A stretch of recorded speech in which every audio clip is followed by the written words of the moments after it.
What actually happens in the struggle to the death? It's a question I've been wrestling with for a while now. And Hegel gives us this confrontation, two self-consciousnesses, each trying to prove itself free by risking everything, putting its life on the line. And I want to know what actually happens, not abstractly. What is the actual result? Here's the problem. Combatants who die lose their ability to act freely in the world because they're dead. And survivors don't actually get recognition because the dead can't recognize anybody. So nobody wins what they came for. For both parties, the pull back from death to survive is to arrive at some mutual recognition. And that's the point. The struggle doesn't end in death. It ends in acknowledgement. But here's what I want you to notice though. The willingness to die may prove something to another person. It signals that I won't stand for oppression. I'm serious and I mean it. But it proves nothing to the world. It doesn't change anything in the world. The willingness to die is a signal sent to another consciousness, not a transformation of the material conditions you're fighting in. You signal to the other that you're willing to struggle to the death, but you make no permanent impact on the world by doing so. Now let's talk Fanon.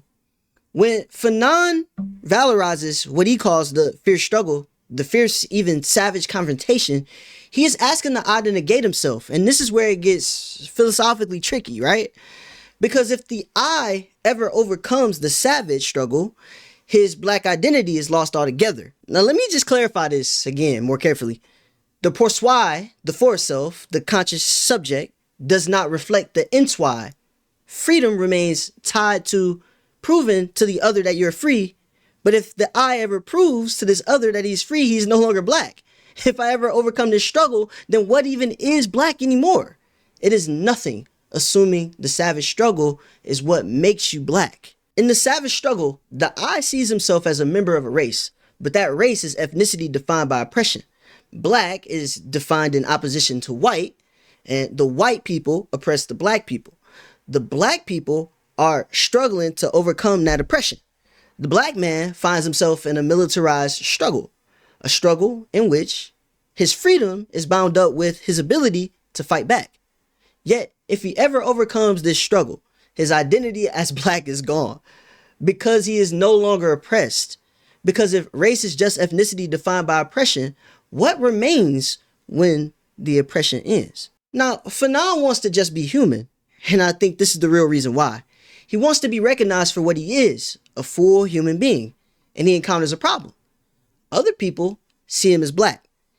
He cannot be recognized for what he wants to be because of what he is. And this is why he's stuck in the struggle. Because again, if he can ever overcome the struggle, he won't be what he is. The identity that animates the struggle is the identity that disappears when the struggle succeeds. And that's the trap. Fanon's project can't complete itself. The liberation he's after would dissolve the very ground he's standing on. So I'll leave you where I am. If black identity is constituted through oppositional struggle, through the willingness to fight, to risk death, to resist, then liberation becomes self-erasure. The struggle is the identity, and overcoming the struggle is overcoming yourself. I don't think that's where we want to end up, but I think it's where the logic leads us if we follow Fanon seriously. That's the question I keep returning to. What is black if not the struggle?